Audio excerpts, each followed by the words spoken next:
Everyone, welcome to study ship with Shipra. तो आज हम लोग इस वीडियो में बिहार बोर्ड के लिए कुछ लाए हैं। तो जो आज हम लोग पढ़ने वाले हैं वो है इंग्लिश। तो हम लोग शुरुआत जो है इस चैनल पे इंग्लिश से करने वाले हैं, बिहार बोर्ड के इंग्लिश से, जिसमें मेनली आप लोगों को समरी बताया जाएगा, क्योंकि एग्ज़ाम का अब ज़्यादा टाइम बाकी नहीं है। ज़्यादा से ज़्यादा एग्ज़ाम फ़ेब या मार्च फर्स्ट में शुरू हो सकता है। तो अभी से अगर आप इसको देखोगे, कंटिन्यू देखोगे, सारे समरी को देखोगे, तो आपको पूरे चैप्टर का कॉन्सेप्ट समझ में आएगा कि मेनली उस चैप्टर में बताया क्या गया है। तो हम लोग आज फर्स्ट चैप्टर जो आपका इंडियन सिविलाइजेशन एंड कल्चर है, जिसमें गांधी जी ने कुछ हमारे इंडियन कल्चर के बारे में बताया है कि क्यों हमारा कल्चर आज तक टिका रहा है। जो भी बाहर के कल्चर आए, वेस्टर्न कल्चर आए, वो सारे चले गए, कुछ नहीं बाकी रहा, लेकिन हमारा कल्चर बिल्कुल टिका रहा, क्योंकि वो सिद्धांत पे जो हमारे पूर्वज सेट करके गए थे उस पे ही कंटिन्यू चलता रहा है। तो इस समरी को आज हम लोग देखेंगे। Indian civilisation and culture Mahatma Gandhi द्वारा लिखा गया है।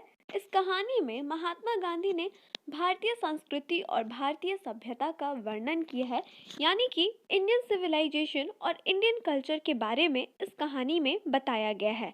महात्मा गांधी ने हमारी जो संस्कृति है, हमारी जो भारतीय संस्कृति है, यानी कि जो हमारी इंडियन सिविलाइजेशन और कल्चर है, उसको कंपेयर किया है वेस्ट की संस्कृति के साथ, वेस्ट के सिविलाइजेशन और कल्चर के साथ।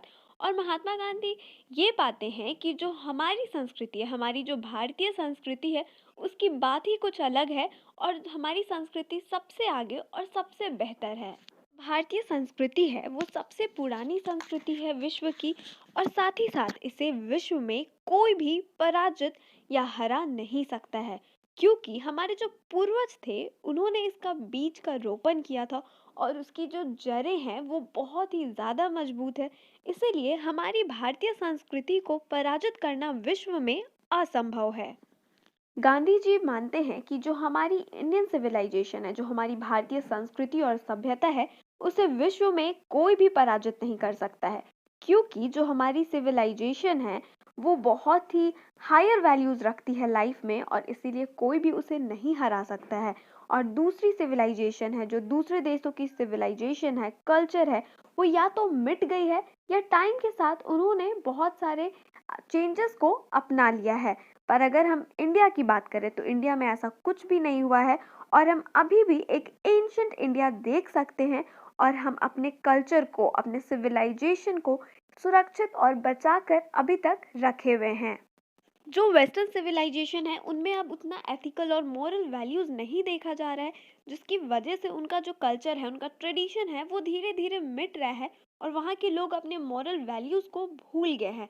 वो सिर्फ अपने जो उनका एम है उसके पीछे भाग रहे हैं, और इसकी वजह से उन्होंने डिस्टेंस मेंटेन कर लिया है अपने रिलीजन से भी, अपने भगवान से भी। पर अगर हम इंडिया की बात करें तो इंडिया जो है वो, उसकी संस्कृति की बात ही अलग है। Indian civilization stands for spiritualism, पर वेस्टर्न सिविलाइजेशन में लोग सेल्फ सेंटर्ड हो गए, खुद से ज़्यादा प्यार कर रहे हैं, दूसरों से उन्हें उतना मतलब नहीं है। साथ ही साथ गांधी जी ये भी बोलते हैं कि ऐसा नहीं है कि वो वेस्ट को लाइक नहीं करते हैं।